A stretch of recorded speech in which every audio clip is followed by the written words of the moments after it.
Hola, ¿cómo están? Soy Héctor Alejandro Quintanar y hoy voy a hablar sobre mis favoritos de la semana aquí en Sin embargo. Y pues se trata de una cuestión muy importante que hay que enfatizar.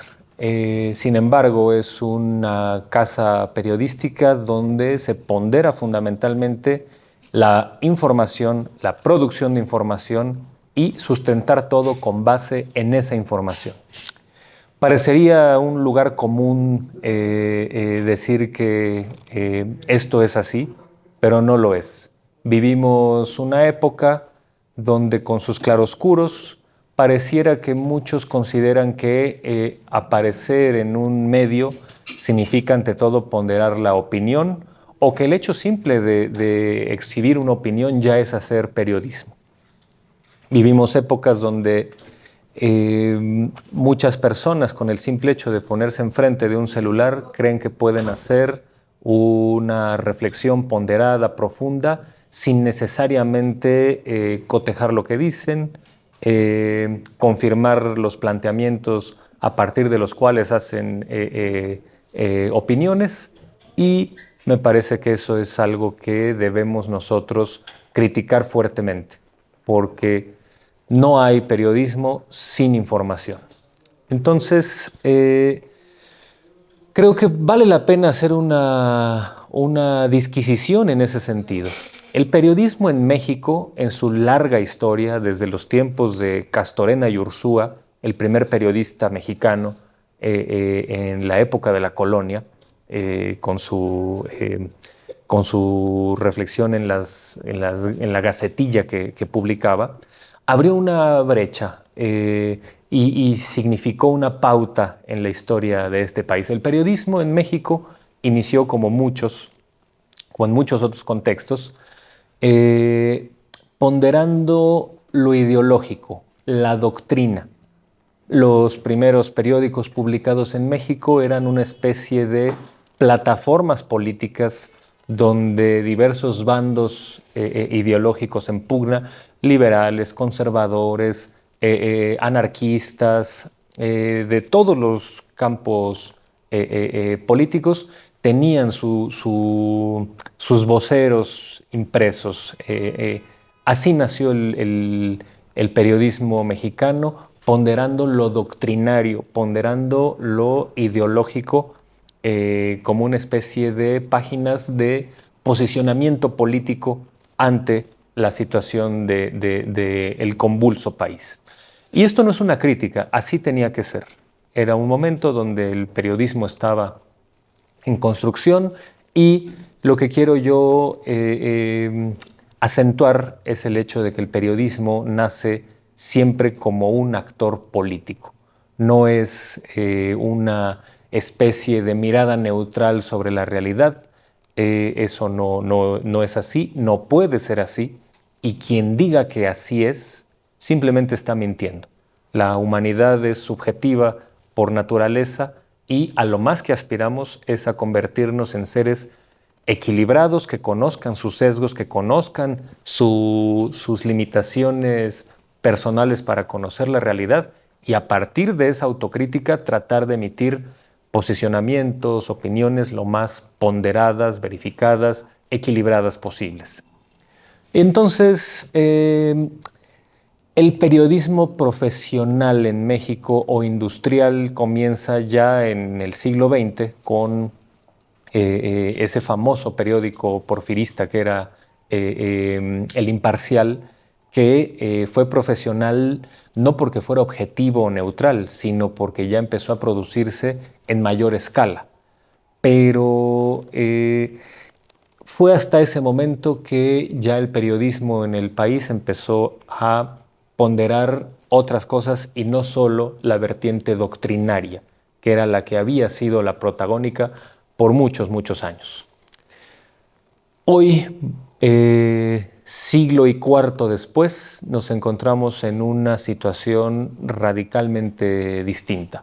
La irrupción tecnológica, la explosión tecnológica ha hecho que hoy las plataformas periodísticas hayan cambiado, y ahora el discurso audiovisual sea el preponderante porque ya la brecha digital se ha disminuido, hay cada vez más acceso a Internet y el acceso a Internet significa la posibilidad de que cualquiera pueda recibir una noticia o una columna o una crónica de manera audiovisual 24 horas al día, los 7 días a la semana, en tiempo real, ¿no? Esas son las ventajas que nos otorga el Internet en estos días y que han revolucionado completamente a la vida humana. Entonces, aquellos que nos dedicamos al periodismo de opinión, ¿qué obligación tenemos? Y creo que es muy importante decirlo. El periodismo de opinión, a pesar de ser subjetivo, a pesar de ser doctrinario en alguna medida, porque todos los que tenemos el privilegio de opinar, de escribir columnas, de escribir artículos, tenemos una visión del mundo, tenemos una jerarquización de valores políticos y tenemos algún tipo de conocimiento o especialización, y a partir de la articulación de estos elementos es que tenemos la obligación de emitir una opinión que vaya con toda la rigurosidad, con todo el equilibrio posible para que pues esta opinión sea confiable y sea realmente un análisis político y no solamente la expresión de nuestros deseos. Entonces, sin embargo, ha destacado como plataforma periodística porque ha ponderado la información. Claro que hay periodismo de opinión, pero está siempre con este sustento fundamental. E insisto, es importante decirlo porque una de las peores prácticas periodísticas que ha imperado en este país en mucho tiempo ha sido confundir la especulación irracional o el deseo de querer ver el futuro sin bases documentales sólidas y hacer pasar eso como un periodismo de opinión. Y pues muchas veces resulta eso en trabajos fallidos que bueno, solamente sirven para contaminar la esfera pública. Un caso que a mí me parece muy interesante es, por ejemplo, todas las voces que por mucho tiempo han especulado cosas como las siguientes. Pongamos por caso, López Obrador va a reelegirse. Esto es un mito, una leyenda que nació en el año de 2002 por parte de un personaje vinculado a la extrema derecha sinarquista, el señor Salvador Abascal Carranza, hermano del entonces secretario del Trabajo de Vicente Fox. Y este señor especuló eso sin ningún elemento material, sin ninguna información sólida, sin ninguna especie de evidencia real que pudiera indicarle a él que esto era un hecho probable. Y sin embargo, él lo dijo como diputado local del PAN en ese momento y se convirtió en aquel personaje que inventó este mito que después muchos articulistas de opinión, muchos comentaristas políticos, muchos supuestos analistas de la realidad nacional empezaron a repetir de manera acrítica y sin ningún tipo de evidencia. Pienso, por ejemplo, en uno de los ensayos de opinión más intrigantes y peor documentados y peor hechos de los últimos tiempos, que es este ensayo de Enrique Krause llamado El Mesías Tropical, donde este señor de nuevo especula esa posibilidad. Él dijo hace 20 años en este ensayo, si López Obrador gana, es posible que haya una especie de intento reeleccionista. No con estas palabras, no lo afirmó tan abiertamente, es algo que hizo de manera velada a través de una insinuación, pero sirvió esa insinuación para poner en la plataforma pública, en la discusión pública, algo que no nacía de la información, sino que nacía de los peores prejuicios de un militante de la extrema derecha que después retomó un tipo sin mayor rigor. Entonces, de eso se trata el mal periodismo de opinión, cuando confundes tus prejuicios, tus deseos con la realidad. Y de lo que se trata es de contrastar primeramente tus valores, tu visión de mundo, tu jerarquización de ideas políticas, siempre en diálogo con la realidad. De eso se trata el buen periodismo de opinión. Y con base en eso, después de esta larga interpretación sobre el periodismo de opinión, quisiera yo comentar un par de columnas Sin embargo, que se convirtió este par de columnas en mi material favorito de la semana en esta casa periodística.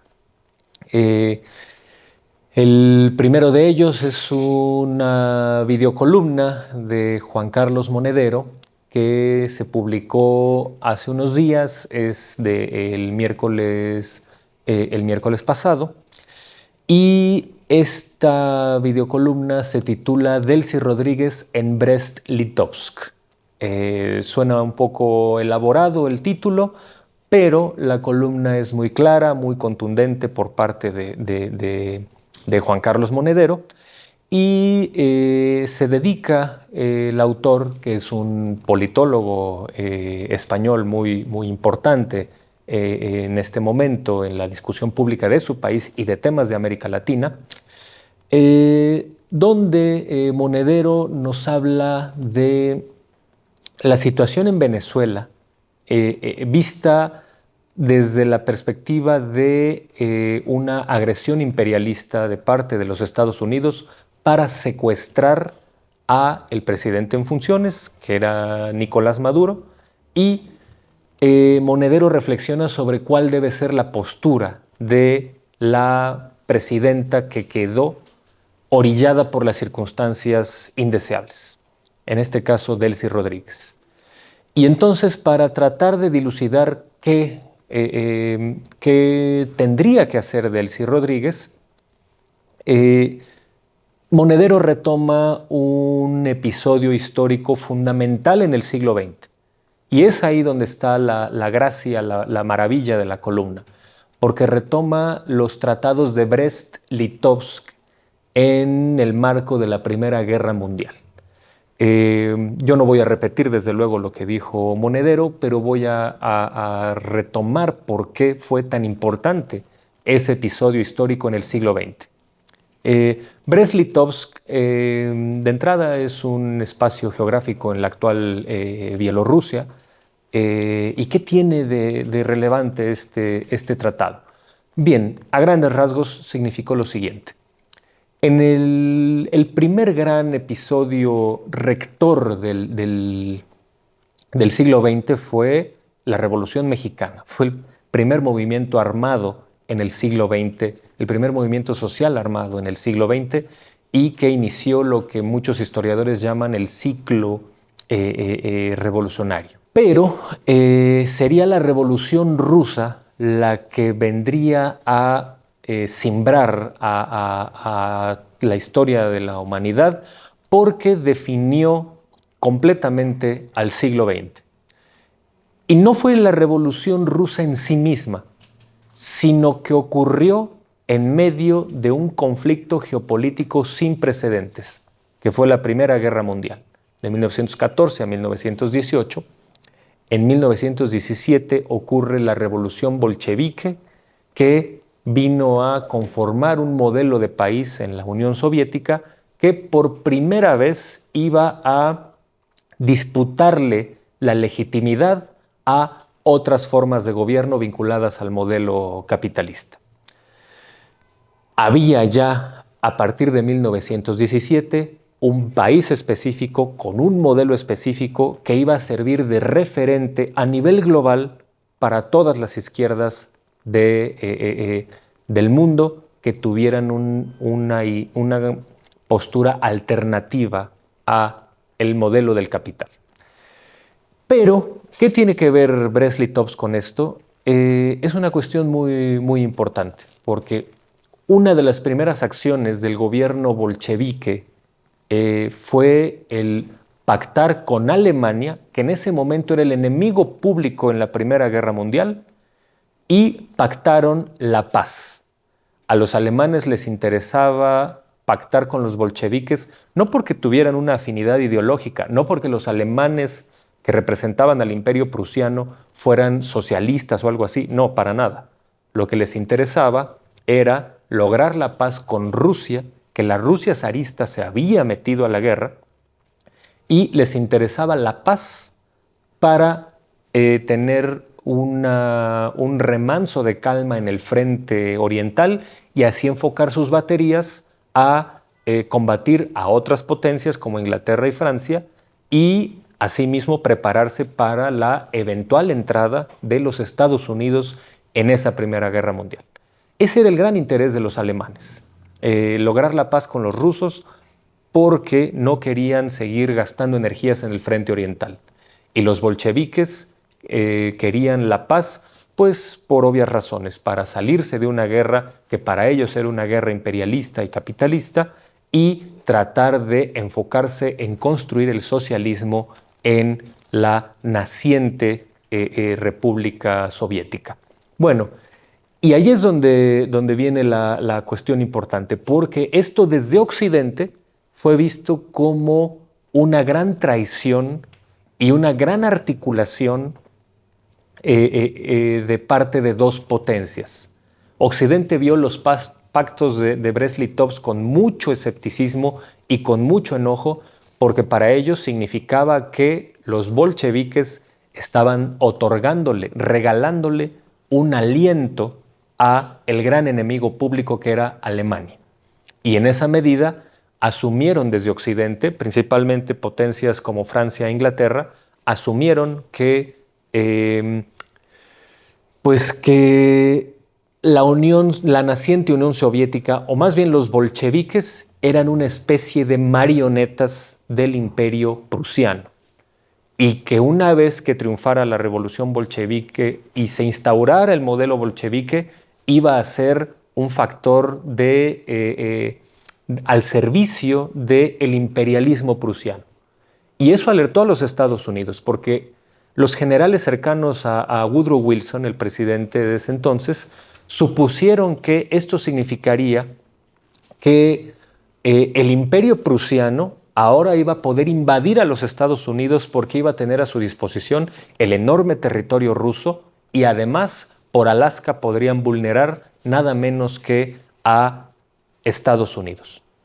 La visión de Occidente fue esa, fue suponer que había una especie de gran conspiración y un gran complot entre alemanes y bolcheviques para vulnerar al mundo occidental y peor aún, cuando los bolcheviques definitivamente se instauran en 1922 como la Unión Soviética, supusieron que iban a seguir siendo marionetas del imperio prusiano y que el imperialismo prusiano se iba a manifestar ahora como imperialismo soviético. Esto fue un error catastrófico de parte de Occidente porque calcularon mal a los tratados de Brest-Litovsk. La prueba fundamental es que poco después de que los pactos de Brest-Litovsk se firmaran, Alemania perdió la guerra. Entonces la idea de que Alemania era el gran titiritero de los bolcheviques debió haber quedado absolutamente desarticulada, pero no.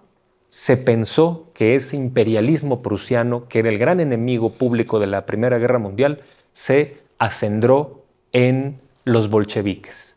Y ahí nació ni más ni menos que la idea de que la Unión Soviética se iba a convertir en una potencia expansionista sin límites que querría hacer la revolución mundial.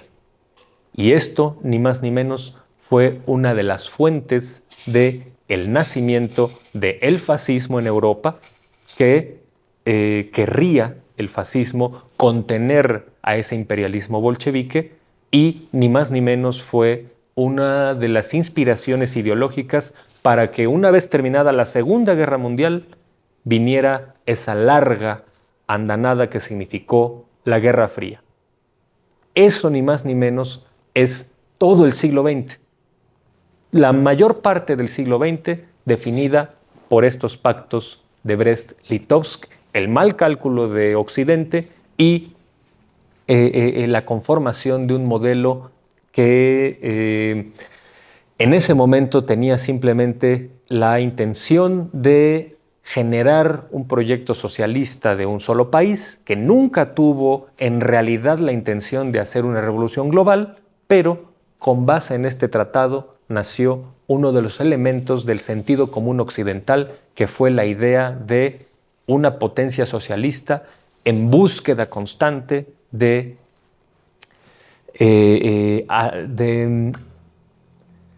hacerse de otros lugares del mundo, cuestión que desde luego nunca se concretó en la medida que Occidente lo pensó. Así que Juan Carlos Monedero retoma este episodio histórico para ahora ponerlo en el siglo XXI y decir que Delcy Rodríguez es hoy la persona responsable de tomar decisiones que pueden significar caminos que vayan hacia la paz o acendrar, escalar el conflicto después de haber sido víctimas de una andanada imperialista. Entonces, aquí nos encontramos de nuevo ante términos del siglo XX que nosotros pensábamos después del fin de la Segunda Guerra Mundial y después del fin de la Guerra Fría como caducos, pero resulta que no es así.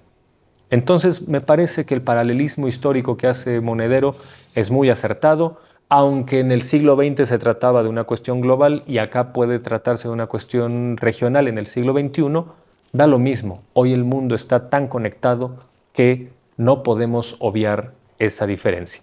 Así que este paralelismo histórico es muy revelador. La columna de Monedero es bastante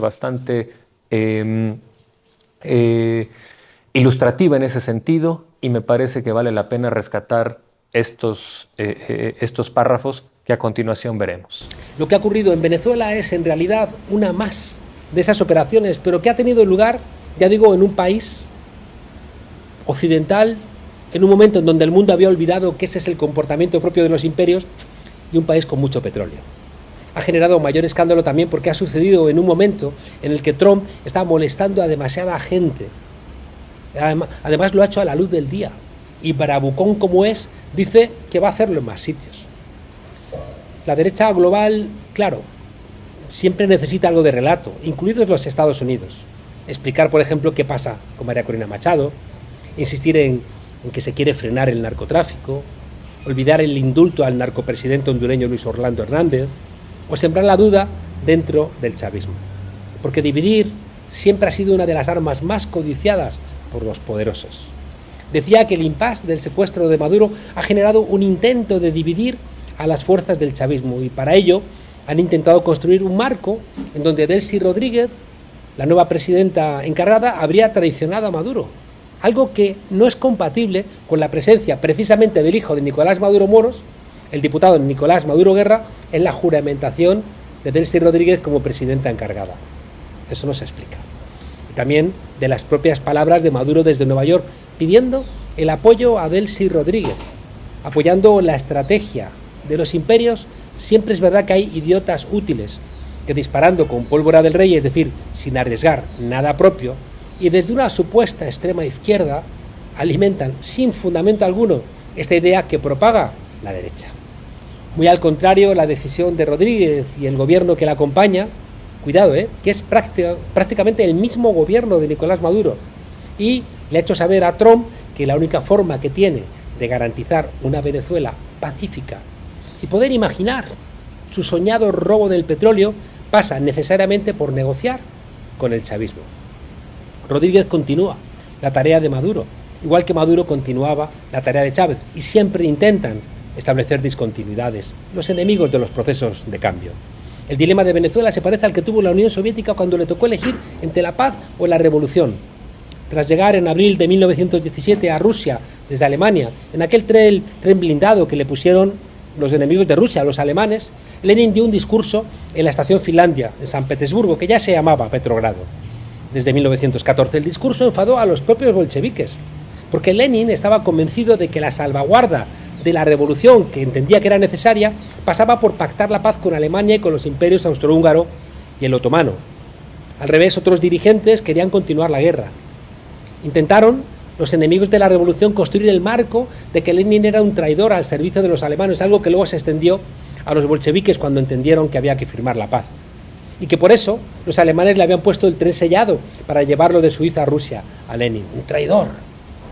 En su libro El siglo de la revolución, el historiador Josep Fontana escribe que el armisticio que había de poner fin a la guerra comenzó el 15 de diciembre de 1918 y una semana más tarde se iniciaba en Brest-Litovsk, donde se hallaba situado el cuartel general alemán, la conferencia de paz. Había en esos momentos un debate interno entre los dirigentes revolucionarios. Mientras Lenin era partidario de aceptar las condiciones que presentaran los alemanes, por desfavorables que fueran, porque el fin de la guerra era necesario para la consolidación del nuevo régimen.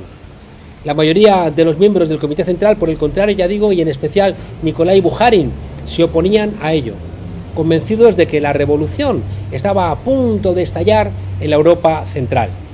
Las huelgas de enero de 1918 en Alemania, que movilizaron a más de 1 millón de participantes, alimentaban esta ilusión, y que lo que convenía era hacer una guerra revolucionaria para estimular este proceso.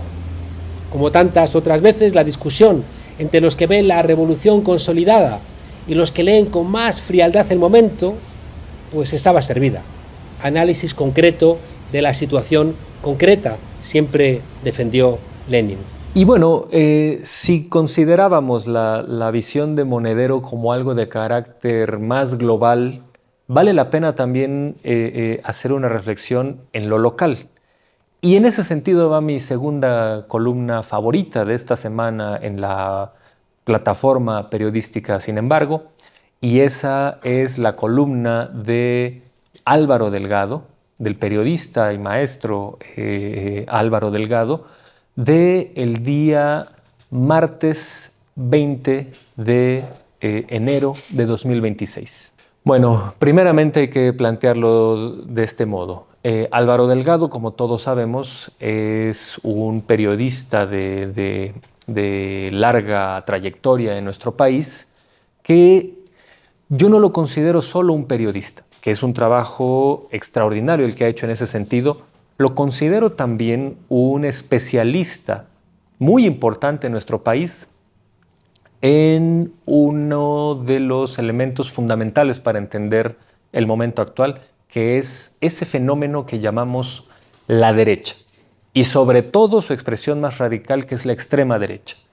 Álvaro Delgado se ha hecho de un nombre dentro de la academia, no solo en el periodismo, sino también en las universidades, en las aulas, en las discusiones de carácter científico, sobre los rasgos fundamentales y las prácticas de la ultraderecha en México.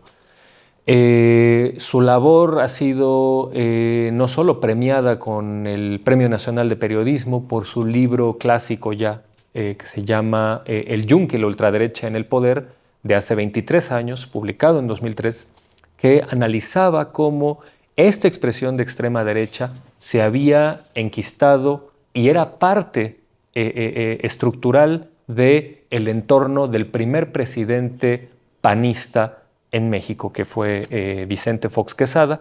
Y a partir de entonces Delgado ha profundizado su conocimiento a este respecto y ha producido mucha información sobre las prácticas, las alianzas, el pensamiento, los rasgos de la extrema derecha en México. Por eso, cada vez que toma un tema que tiene que ver con ideologías políticas, pues se vuelve una autoridad en la materia. Porque hay que decirlo de este modo. Cuando se estudian derechas e izquierdas, se hace siempre en una situación relacional. Es imposible estudiar la izquierda si no tienes una noción general sobre su contraparte, que es la derecha. No puedes estudiar la derecha sin su condicionamiento y contexto histórico, porque aunque no parezca, las ideologías políticas van cambiando conforme al tiempo y el espacio. Aunque muchos de sus valores parezcan estar en un núcleo inmutable, sobre todo cuando son valores conservadores tan reaccionarios como los que suelen identificar a las derechas, pues también hay que analizarlas desde esta perspectiva relacional. Así que cada vez que estudias a la derecha, tarde o temprano terminas también conociendo cosas de su adversaria, que es la izquierda, porque para saber qué es una, necesariamente tienes que comprender el espectro político y entender qué es la otra, porque por simple oposición se puede inferir que si una defiende, por ejemplo, el derecho a la vida desde la concepción, pues notoriamente la contraparte va a defender la libre decisión de las mujeres con respecto a su propio cuerpo. Y ahí está la distinción de por qué unos defienden una cosa y otros la otra, porque sus fuentes de conocimiento son distintas. Mientras que para las izquierdas y el derecho al aborto necesitan basarse en fundamentos científicos, en fundamentos provenientes de las leyes progresistas y la libertad que las mujeres han peleado durante mucho tiempo.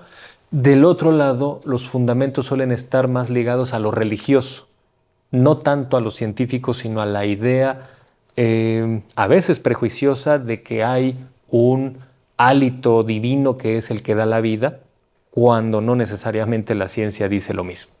Entonces, más allá de decir tal posición es la correcta y tal posición es la equivocada, los investigadores tratan de entender por qué tales grupos llegan a tales conclusiones, cuáles son sus mecanismos de pensamiento, cuáles son sus ideologías, cuáles son las fuentes a través de las cuales ellos construyen su manera de ver el mundo. Y en ese sentido, Álvaro Delgado ha sido un periodista que se ha especializado a tal grado que es muy importante decir que pues, ha sido también considerado como un especialista desde la academia, aunque él no es propiamente un académico de universidad. Su trabajo ha sido visto a la par de de los académicos que de tiempo completo se dedican al análisis desde el cubículo, desde las aulas, de estos temas. Hago referencia, por ejemplo, a una importante conferencia que ocurrió hace 20 años, donde aparecieron ni más ni menos que dos especialistas en las derechas para debatir, o bueno, más bien para exponer sobre el tema de la ultraderecha a nivel global y el tema de la ultraderecha en México. Esto fue en octubre de 2007 en la Facultad de Ciencias Políticas y Sociales, y los participantes fueron ni más ni menos que Octavio Rodríguez Araujo, profesor emérito de la Facultad de Ciencias Políticas y Sociales, autor de libros como Derechas y ultraderechas en el mundo, La ultraderecha en México, Izquierdas e izquierdismo, entre otros muchos, y evidentemente una autoridad en la materia. Y el otro expositor fue ni más ni menos que Álvaro Delgado. Así que de eso estamos hablando, de un periodista que es capaz de moverse con mucha fluidez, con mucha soltura en el terreno de la información, de la producción de información, la entrevista, la crónica y el reportaje histórico documentado sobre este tema, y un especialista de talla internacional como Rodríguez Araujo. Bueno, entonces, dicho esto, Delgado dedicó su columna de esta semana a hablar de la situación imperialista de Donald Trump y la reacción en México. Y me parece que su perspectiva es muy al mismo tiempo documentada y al mismo tiempo alertada, porque Álvaro Delgado advierte que un personaje como Donald Trump, que ha dado visos de no tener ningún límite institucional para su conducta, es en sí mismo una amenaza para toda América Latina y fundamentalmente para México, porque pues, se trata de un país que por simple determinación geográfica tiene mayor relevancia su relación con los Estados Unidos que cualquier otro país de América Latina. Y entonces Delgado empieza a plantearse en su columna la idea de, bueno, ¿ante qué estamos? ¿Qué esperar? ¿Y a qué nos enfrentamos? Y es importante lo que opina Álvaro Delgado, porque Donald Trump es ni más ni menos que una de las expresiones más nítidas, más sin careta de la extrema derecha estadounidense. Álvaro Delgado maneja un planteamiento muy serio, una hipótesis muy seria, donde nos dice que pareciera ya no haber diferencias entre derechas y ultraderechas. Pareciera que las diferencias son cosméticas. Pareciera que no hay gran distinción entre esos personajes que se las dan de progresistas y de moderados, como Enrique Clause y Claudio X González, con seres abiertamente autoritarios, abiertamente indefendibles, abiertamente evasores, como el caso de Ricardo Salinas Pliego o expresiones del Yunque, esta organización de extrema derecha al interior del PAN. Es decir, Delgado nos plantea, a ver, aunque nominalmente se distingan, esta derecha contemporánea y esta ultraderecha contemporánea, pues diferirán en cositas muy superficiales, pero en el fondo, cuando les tocan intereses, se articulan y defienden el mismo proyecto y a veces tienen las mismas prácticas autoritarias. En esa medida, bajo esta hipótesis, también analiza el caso de los Estados Unidos, porque Delgado no es complaciente con los demócratas, que parecería serían la contraparte de Trump, y nos dice que tampoco hay grandes diferencias entre unos y otros. Esto no es algo que plantee necesariamente en la columna, pero es una idea que más o menos se sobreentiende en el análisis periodístico de Delgado. Y en esa medida, pues al analizar a un personaje de extrema derecha como Trump, nos dice el peligro es ya no solo latente, sino explícito, porque un personaje que dice que su único límite es su propia moral, pues es alguien que está haciendo una declaración de autoritarismo, una declaración de pisotear los preceptos institucionales y legales que rigen al mundo, y nos plantea solamente mis intereses geoestratégicos, geopolíticos son los que valen y mi moral es la que me detiene. Y se trata de la moral de un personaje que debería estar en la cárcel, un personaje que es criminal. Entonces, esta cuestión para Delgado no es más que un retiro de máscaras. Donald Trump representa con nitidez algo que no se limita al personaje. Estos visos imperialistas no son porque Trump ganó, no son culpa solamente de Trump, sino se debe a la propia estructura de los Estados Unidos. Y eso me parece que es un análisis muy importante porque es así. Trump dice en voz alta y de manera estridente y hace cosas de manera explícita que otros presidentes demócratas y otros republicanos también hicieron de manera más velada. Pensemos, por ejemplo, en el caso de que hasta el momento Trump ha expulsado muchísimos migrantes con una política abiertamente xenofóbica, abiertamente racista. Pero si observamos los números, resulta que Joe Biden, anteriormente, viniendo del Partido Demócrata, también expulsó a muchos migrantes e incluso hasta este momento, Biden expulsó más que los que ha expulsado Donald Trump. Es en estos elementos empíricos donde Delgado basa su análisis para llegar a esta conclusión. Y me parece que la conclusión más importante que Delgado nos plantea es que ¿a quién tiene México como aliado?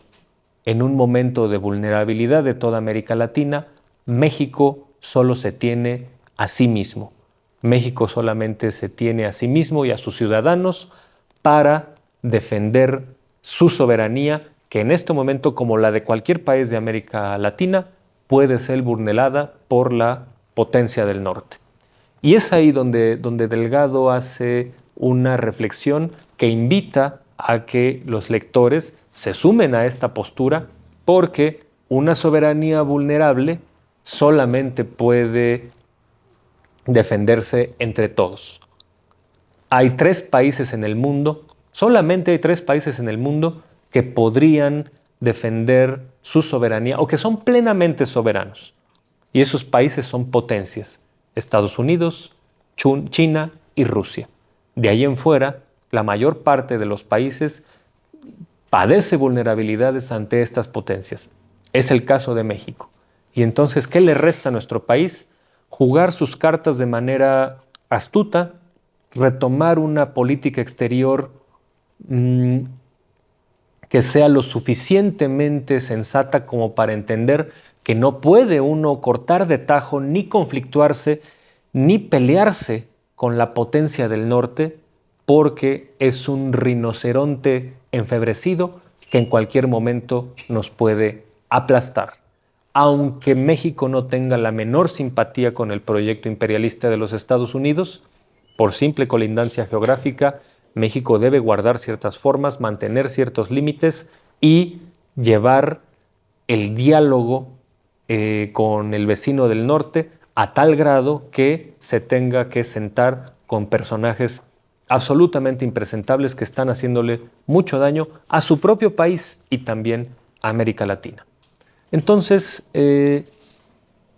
quiero yo resaltar esta cuestión. En la columna de Álvaro Delgado, a pesar de que es muy breve y concisa, como suelen ser los buenos análisis políticos, hay una condensación de información y además se nota la especialización del autor, porque cuando Delgado habla de temas que tienen que ver con el conservadurismo, con la manera de pensar de gente como Donald Trump, que tienen una postura religiosa, mesiánica, porque así suelen ser las derechas, y así suelen ser todavía de manera más enfebrecida las extremas derechas, que tienen una visión organicista del mundo, y eso es muy peligroso.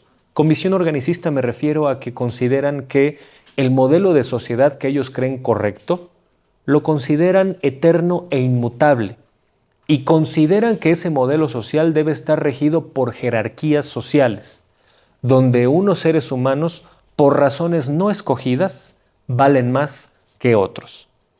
Eso, si nos ponemos rigurosos, es el fundamento y la pulsión básica nada menos que del fascismo.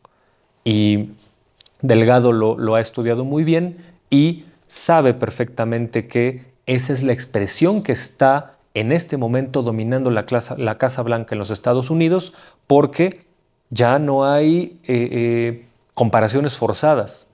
El ICE de Trump no le pide nada a la Gestapo de los nazis porque está actuando de manera no solo violenta, que eso podría decirse que las policías lo han hecho históricamente, sino que está actuando de manera supremacista, es decir, con criterios raciales, con criterios de ponderar la blanquitud estadounidense y atacar a personajes que incluso son ciudadanos estadounidenses, pero simplemente por su color de piel, ni siquiera por sus opiniones expresas, sino por su color de piel. Y además de eso, si algo faltaba en los posfascismos a partir de 1945, es uno de los rasgos fundamentales del fascismo y el nazismo clásicos, que era el imperialismo abierto, o el hecho de conquistar territorios circundantes. Si bien eso parecía que no ocurría con las nuevas derechas posteriores a 1945, pues bueno, ahora Donald Trump acaba de hacer una agresión imperialista a un país como Venezuela y está planteando la posibilidad de hacerse del territorio de Groenlandia. Entonces pareciera que estamos de nuevo en mediados del siglo XX. Y entonces es esta reflexión muy condensada de Álvaro Delgado la que nos da una muy buena reflexión sobre ¿Qué debe esperar México de parte de Trump y qué es lo que los mexicanos tendríamos que hacer? Y tiene que ver con estar alertas y estar unidos. Pasemos a ver este fragmento de la columna de Álvaro Delgado. México está condenado para siempre a la vecindad territorial con Estados Unidos, y cuando se vaya Donald Trump, en 3 años, se iniciará otra fase de la misma práctica imperial de ese país, más hipócrita o más cruda o más cruel. El vínculo económico binacional es también indisoluble, se renueve o no el TEMEC. Y por eso es momento de exhibir con pragmatismo nuestras fortalezas y ventajas como nación, incluyendo movilizaciones de los sectores productivos en defensa de los intereses nacionales y de nuestra soberanía. Ahora que este martes 20 de enero se cumple 1 año de la toma de posesión de Trump como presidente de Estados Unidos, convertido en una maquinaria de odio y guerra contra el mundo y hasta contra sus compatriotas, debe considerarse la movilización popular como un recurso político legítimo en estos momentos delicados para la relación bilateral actual y futura. Solo nos tenemos a nosotros mismos, no hay que olvidarlo. Hace 10 meses, el 4 de marzo de 2025, la presidenta Claudia Sheinbaum convocó a los mexicanos al Zócalo para el domingo 9, ante la decisión unilateral de Trump de imponer el 25% de aranceles a las exportaciones mexicanas, pese al tratado comercial que tenemos. Tras un diálogo telefónico, el estadounidense suspendió la decisión y la movilización se celebró ya sin la amenaza. Entonces, aunque se han reactivado los aranceles y también de inmediato se han aplazado, las amenazas prevalecen cuando se ha iniciado ya la discusión sobre el futuro del TEMEC, que puede naufragar, y también la relación misma. Un respaldo popular implícito a la presidenta de México y a su equipo negociador podría ser positivo, en el entendido de que México apuesta a mantener y estrechar la relación que beneficia a ambas naciones, con Canadá incluido, claro. Es obvio que la inmensa mayoría de los mexicanos repudia cualquier agresión de Estados Unidos a nuestra integridad territorial, así sea con el argumento de combatir a los criminales, tanto como reprobó la invasión militar de ese país a Venezuela para secuestrar a Nicolás Maduro. Nuestra condición de vecino y socio obliga a la negociación, naturalmente, pero no cancela acciones populares que demuestren precisamente ese rechazo. Pues eso, en esencia, fueron mis favoritas de la semana, aquí en La Familia Sin Embargo. Que hay que plantearlo de ese modo. Dije familia, sin embargo, porque en todas las plataformas periodísticas serias siempre impera el pluralismo. Aquí, en sin embargo, no todos pensamos igual. Hay discrepancias, hay articulistas con los que nos identificamos, hay articulistas con los que no solo no nos identificamos, sino que pensamos lo opuesto a lo que ellos dicen. Pero de eso se trata, de enriquecer las visiones con base en ideologías, que las ideologías son legítimas. Es falso este debate acerca de que hay una especie de objetivismo e ideología, donde solo los objetivos son los que dicen la verdad, mientras los ideólogos son los que fantasean o hacen simplemente propaganda o mentiras sobre determinado tema político. No es así. Eso es una concepción muy rudimentaria de ideología que se ha enriquecido en el siglo XX y ya no significa solamente algo así como visión parcial de la realidad. No, el liberalismo es una ideología, la derecha es una ideología, las izquierdas son ideologías, el neoliberalismo es ideología, la democracia tiene su variante ideológica y está bien, es correcto. De lo que se trata es de que las ideologías ponderen ante todo a la información. Las ideologías están muy bien para hacer las preguntas y debe ser la información la que nos ayude a construir las respuestas.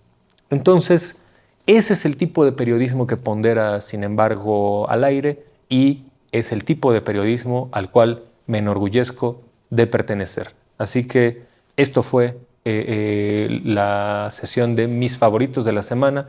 Espero que disfruten estas videocolumnas tanto como yo aprendí con ellas.